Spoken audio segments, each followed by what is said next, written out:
All right, hi everyone. Thank you for the warm intro. Lovely to be here. I have a different kind of take on content and social, which I'm going to talk about today. But my background, I used to work at Sony Music Entertainment. I used to do artist development. So I worked there for 12 years. It was the only job I've ever had out of college. I thought I was going to work there the rest of my life. But I watched this industry fight digital so long. By the time they decided to embrace it, the genie was out of the bottle, and there was no putting it back. So in 2009, I quit.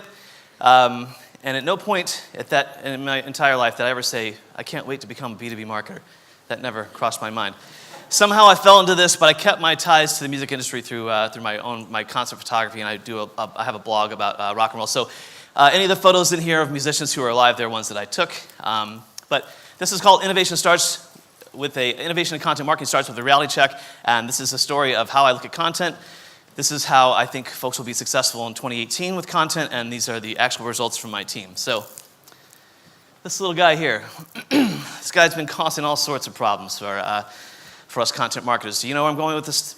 The goldfish attention span myth. So, in May of 2015, a whole host of reputable publications began publishing these headlines that said that humans now have a shorter attention span than a goldfish, 9 seconds versus 8 seconds, right? But what happened was, if you look at where they cited this source from, ironically, it comes from a Microsoft survey that came out in Canada the same year. And the news got so excited about this stat, but they didn't do their due diligence to see where the stat actually came from. So if you research where this stat came from, Microsoft's study didn't claim they came up with the stat. They sourced it back to a website called Statistics Brain. Now, Statistics Brain links it back to nothing. They invented this stat. It does not exist, right? But it really puts things into perspective, because it talks about, does marketing have its own fake news problem? Are marketers running to be first instead of right? And when you see a stat like this, it's really important for us to question where it came from. Now, the good news is there's never been a scientific study on the duration of a human's attention span versus a goldfish. Take it a step further, there's never been a study on the duration of a goldfish's attention span. It just doesn't exist, right? But what really bothers me is that this has been used as an argument to dumb down your content, because you have to fit it into this 8-second attention span that does not exist, right? So the term snackable content is defined by the Urban Dictionary as content that is meant to be consumed within 8 seconds. Now, Urban Dictionary is not the definitive source for anything credible. We all know that. But it just goes to show that marketers jump on bandwagons way too quickly, right? So, if these folks who were quoting this goldfish study actually read the report, they would have found something very different. They would have found that digital media is not killing attention spans. We use our attention far more efficiently than any other point in history. We are far better at multitasking, able to divide our attention among several different things without compromising our focus. We're better than ever at processing and encoding information through short bursts of high attention. Smartphones are not killing attention spans. And finally, the main focus of our more efficient attention span is to find content that's worth paying attention to for longer periods of time.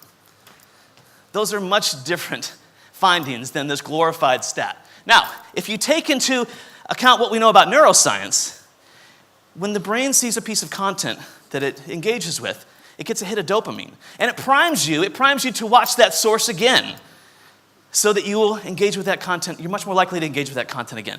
Now, if you're focusing on this 8-second attention span, you're killing your strategy, because that you're not giving that hit of dopamine, and you're not going to be seeing the second time around. So I'd like to put the goldfish attention span myth to sleep tonight. I see this thing quoted. You can search Twitter right now. You will see 15 people quote it in the last 15 minutes. I promise you that. I actually wanted to reply back to somebody and say, hey, you should really research this, but my wife said I was being a jackass. So I didn't do it. Anyway, so where does that leave us with content marketing? Well, I believe that long-form content is the answer, right? So this is a chart from our friends at backlinko.com. They did some research, and they found out that long-form content ranks higher in search. That's a good thing, right? So the longer, like 1,500-word blog posts, that seems to be the magical number. Now, our good friends BuzzSumo, they took it a step further, and they analyzed over 400,000 posts. And what they found was that 50% or less or 50% of these articles get 8 shares or less. Many times, the author isn't even sharing the post themselves. How embarrassing is that? So what does that say? It says we're moving too quick.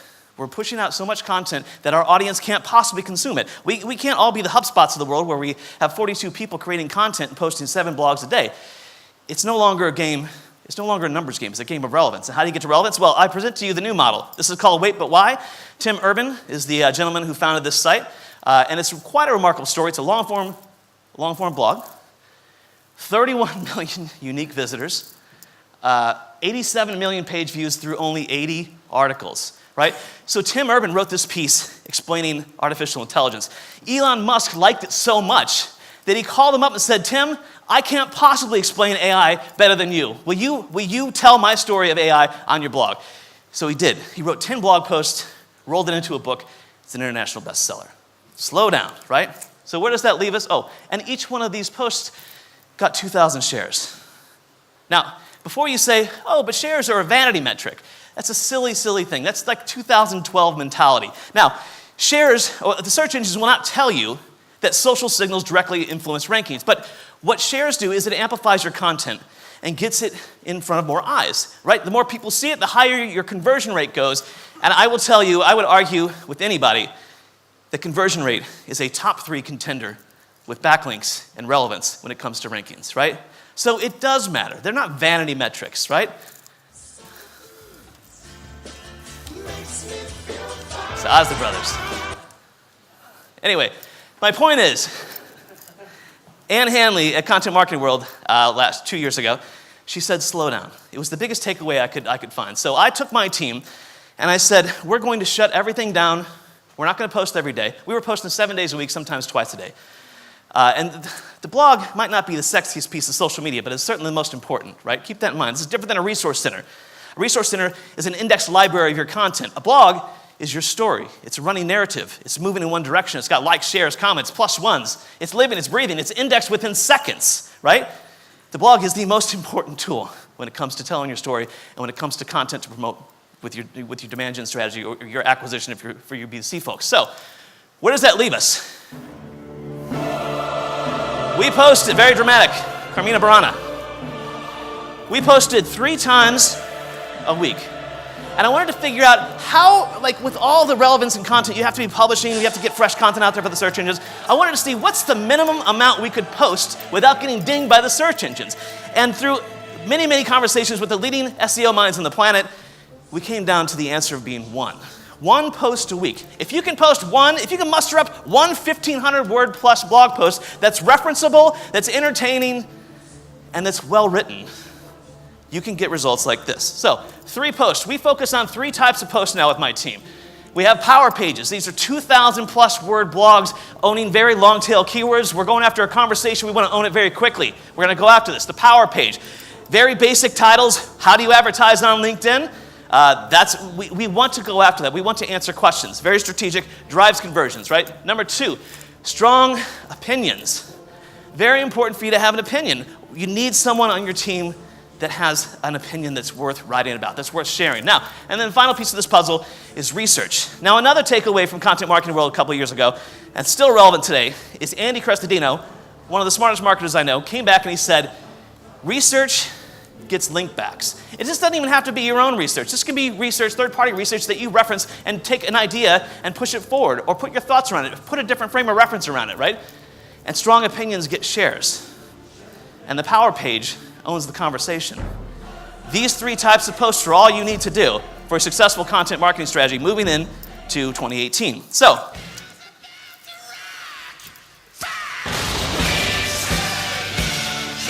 do you know how long it took to sync those stats with the Canon?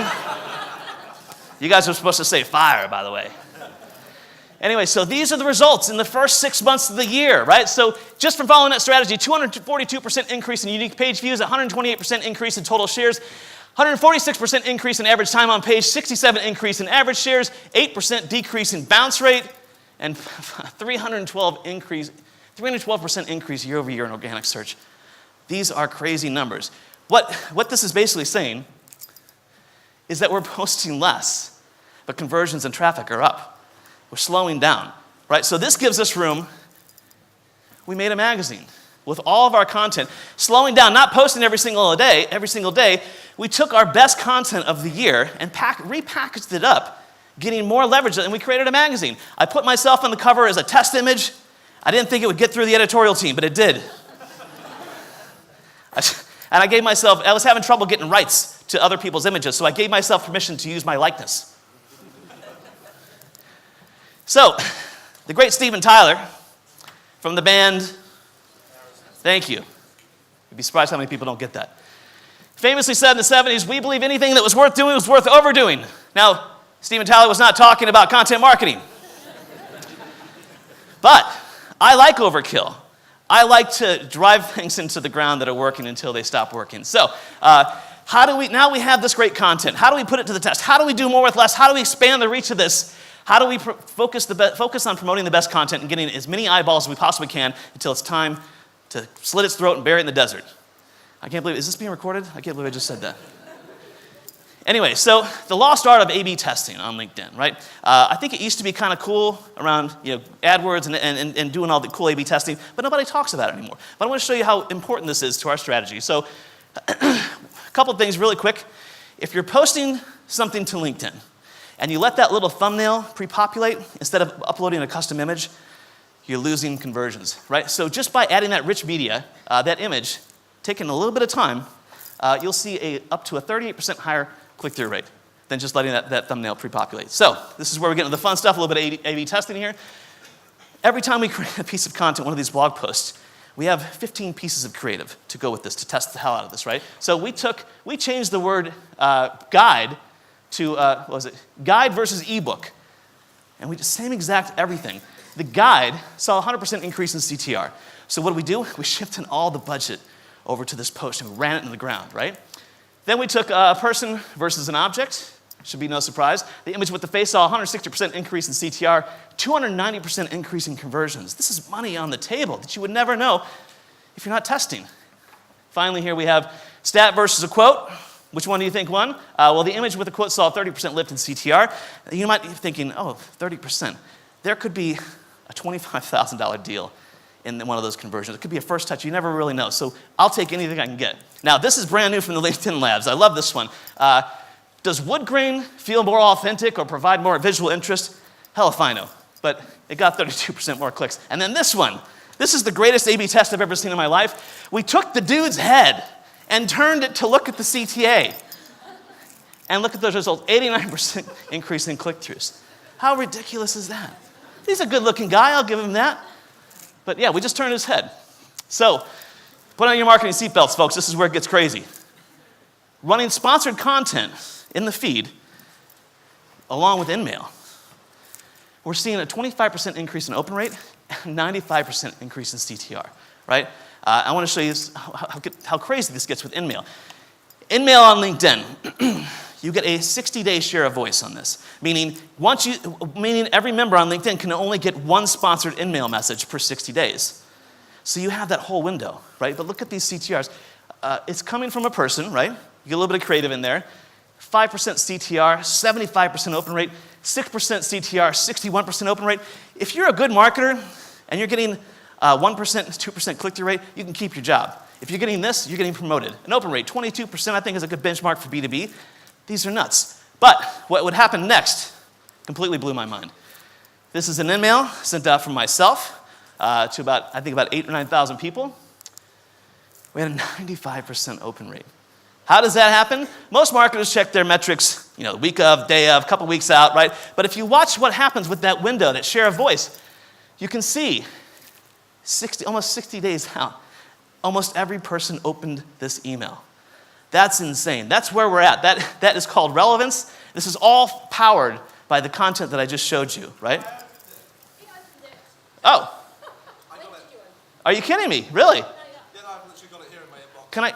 Can I put your face up there next time? It's like this is a real person, evidence. So again, now that we've slowed down, we also have time to take our blogs and translate them and localize them. Now, we don't have blogs in Spain or France or Germany, but I figured out, what's the worst case scenario if we took our top performing content, translated it, and put it out there? on the English blog. We're promoting the blog, direct traffic to the blog. So what's the worst that can happen? They get there and they bounce, right? Who cares about bounce rate anymore? I don't really care. Are they consuming the content? Is there a need for the content? Do we have to build the case to get a French blog, a German blog, a Spanish blog? And these are the results. We took our top 6 posts, translated them, 3 into French, 3 into English, 34,000 page views. Now you're thinking, but you're LinkedIn, you get this. There's LinkedIn proper, which it markets to all 550 million members, and there's LinkedIn Marketing Solutions, which is the team that I lead up. So LinkedIn doesn't promote our content because it's not relevant to their audience. So we had to build everything from the ground up, my team, my very small team, which I'll show you in a second. But when I started with our blog, we had 12 subscribers. 9 of them were internal. We had 666 unique page views a month. That is the number of the beast. It's a fantastic Iron Maiden record, but not a good number for unique page views for a blog. So as of this morning, between our North America blog and our EMEA blog, we're up to 160,000 uniques a month and about 75,000 subscribers around the world. And it's all from doing exactly what I'm showing here. Slowing down, taking time to promote the best content. You're going to gain authority. It's going to drive conversion. It's going to drive traffic. It's going to drive revenue. This is, what?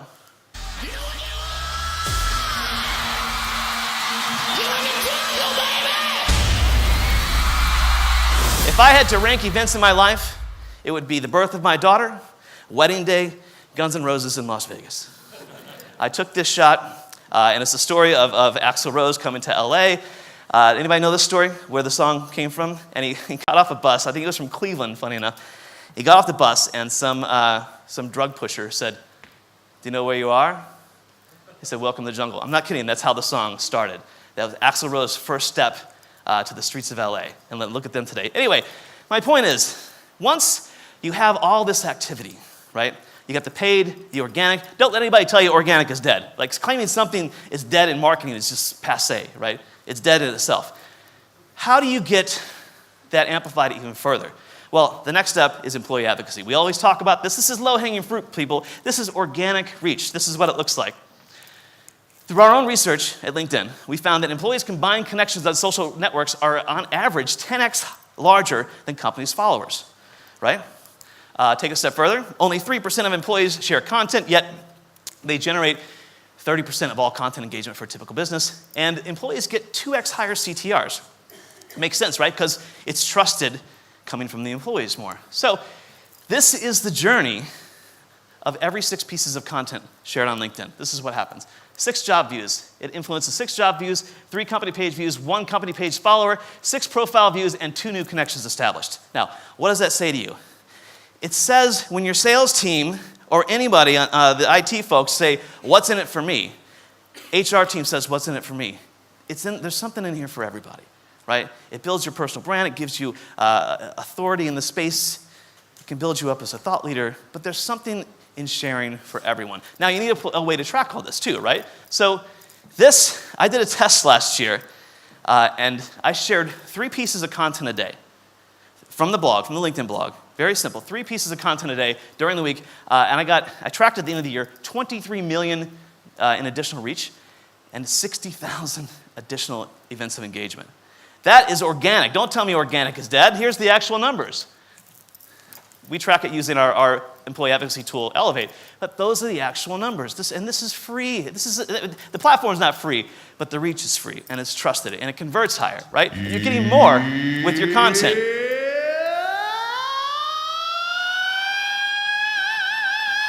That is Jim Gillette. That is real. He is the singer of Nitro. That is my ringtone. Anybody know the band Nitro? Oh man, these guys are insane. Like, just Google it. You'll thank me later. So, the other thing that I just learned recently, and this is all kind of brand new, is what happens when you write something that you're so proud of and you put it out into the world and it just doesn't perform.